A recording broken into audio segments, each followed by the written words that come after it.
Mari belajar politik untuk Indonesia yang lebih baik. Please subscribe, like, comment, and share YouTube saya. Teman-teman, akhirnya drama politik Pilkada Jakarta berakhir sudah.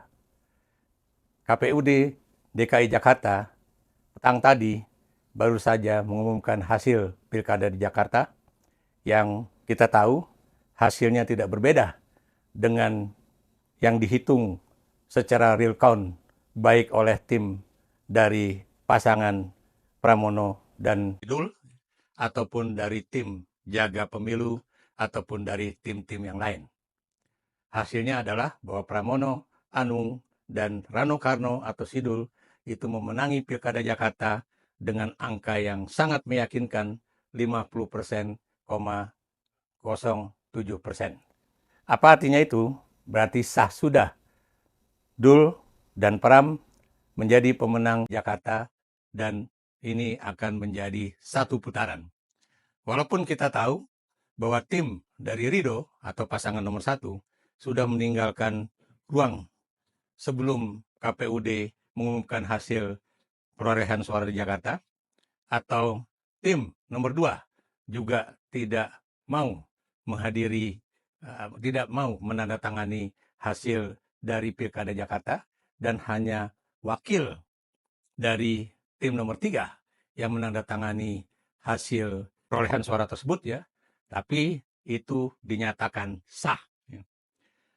Kita tahu bahwa Pilkada Jakarta memang penuh dengan drama.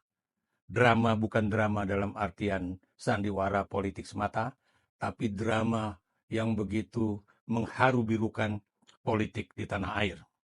Bermula dari misalnya usaha-usaha dari Joko Widodo agar, saya beri contoh ya, agar calon dari PDIP tidak bisa maju di dalam Pilkada Jakarta.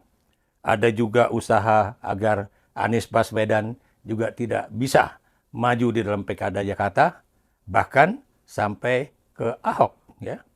Dan kita juga tahu PDIP berupaya menyikapi hal tersebut dengan cara-cara yang tenang ya.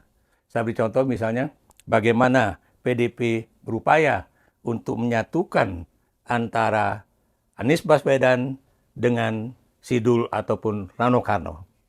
Tapi kita tahu bahwa dukungan dari partai politik itu hanya datang dari PDIP semata. Dan kita juga tahu PDIP bisa akhirnya menjagokan calon-calon dari partainya sendiri, yaitu Pramono Anung dan Rano Karno, setelah Mahkamah Konstitusi mengeluarkan putusan 60 dan putusan nomor 70 yang membuka jalan bagi berbagai partai-partai politik untuk kemudian bisa memajukan calon-calon kepala daerahnya, terlepas dari calon-calon tersebut tidak mendapatkan dukungan dari partai politik sesuai dengan aturan main yang lama. Apa yang saya katakan di sini? Di sini menunjukkan bahwa Mahkamah Konstitusi itu telah memainkan perannya secara baik sebagai penjaga demokrasi di Indonesia. Sekarang kita tahu bahwa Mahkamah Konstitusi tentunya juga akan menghadapi berbagai tantangan ya, seperti masuknya berbagai persoalan-persoalan pemilu ke dalam Mahkamah Konstitusi, termasuk Pilkada Jakarta. Ada sesuatu yang aneh di dalam pengajuan dari mungkin tim Ridho atau pasangan nomor 1, misalnya bahwa ini hitungannya 50,07%, bukan hanya dihitung dari suara sah semata, tapi harus juga dihitung dari angka-angka suara yang boleh dikatakan tidak sah. Menurut saya ini adalah suatu pengajuan yang sangat aneh ya. Kenapa demikian? Karena Anda tahu dalam berbagai pemilu yang sudah kita lakukan, itu kalau suara itu tidak sah, misalnya dicoblos semua calon-calon presiden dan wakil presiden, atau dicoblos semua calon-calon kepala daerah, ya, atau dicoblos semua partai-partai yang mengikuti pemilu legislatif, itu tentunya dianggap tidak sah, ya, dan itu tidak masuk ke dalam hitungan. Pertanyaan saya, kenapa nggak sekalian aja tim dari manapun ya mengajukan usulan supaya hitungan itu dihitung dari jumlah total, misalnya berapa yang tercatat menjadi calon pemilih di Jakarta.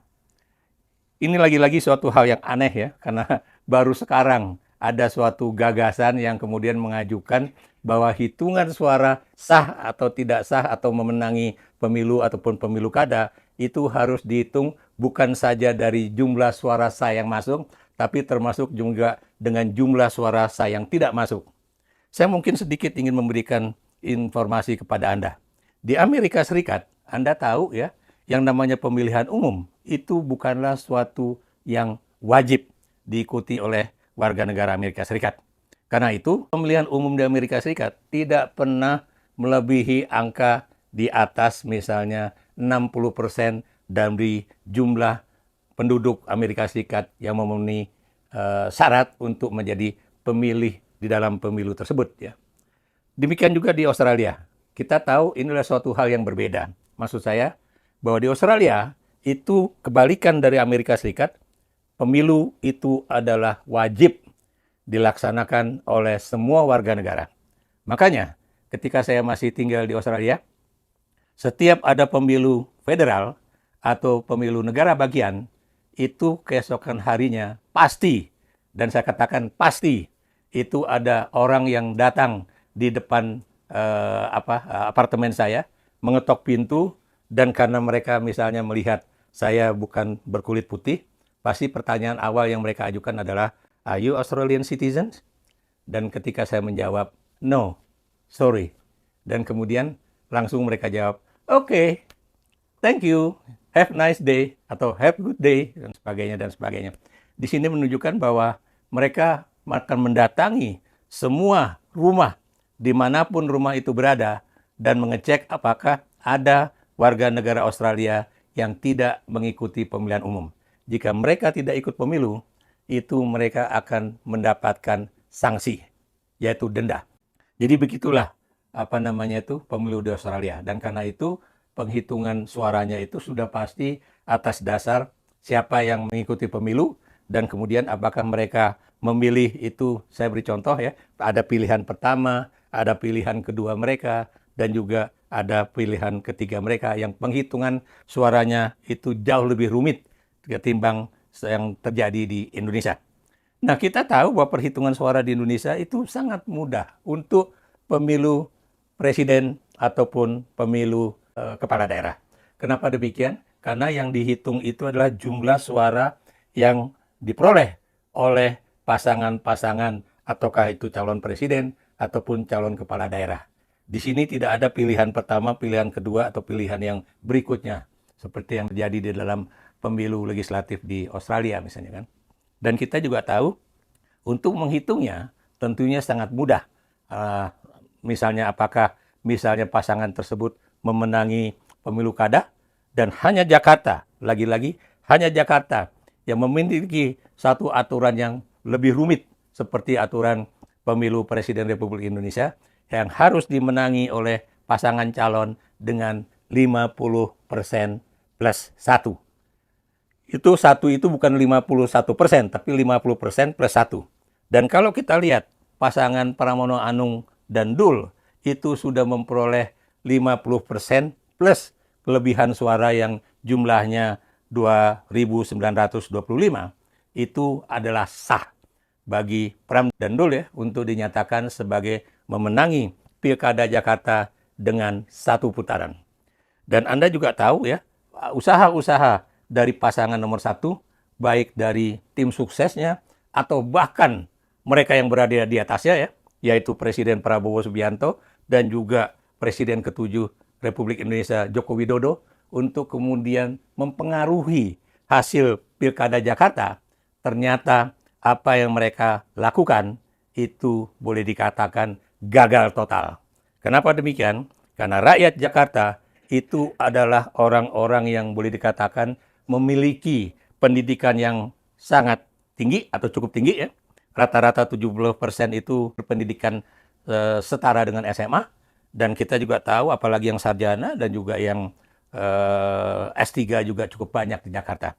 Dari sisi misalnya bantuan sosial ataupun amplop, warga Jakarta tidak mengharamkan 100% bansos ataupun uang-uang yang dimasukkan ke dalam amplop itu, tapi lagi-lagi sebagian besar dari mereka itu sudah memiliki pilihan mereka sendiri, ya.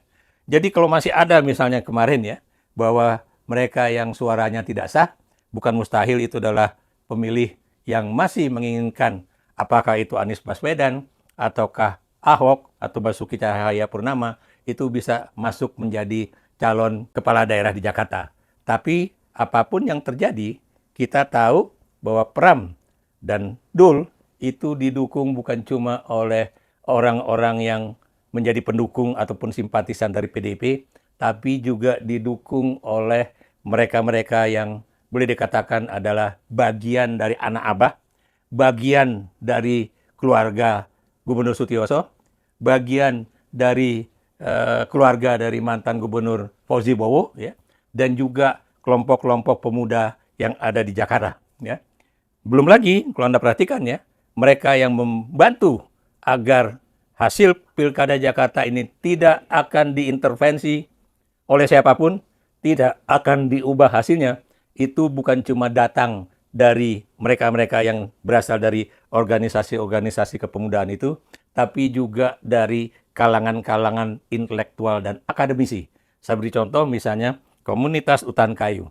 Kemudian juga mereka-mereka yang juga menginginkan agar demokrasi Indonesia ini bisa berkembang kembali. Belum lagi anak-anak muda yang bergabung atau tergabung dalam Jaga Pemilu ataupun Kawal Pemilu, ya. Semua tentunya tidak menginginkan adanya intervensi politik dalam bentuk apapun, ya, oleh siapapun, agar suara rakyat itu benar-benar dihormati. Saya ingin menutup perbincangan saya kali ini bahwa suara rakyat itu adalah suara Tuhan. Dan ini Jakarta sudah membuktikannya. Berikan komentar Anda.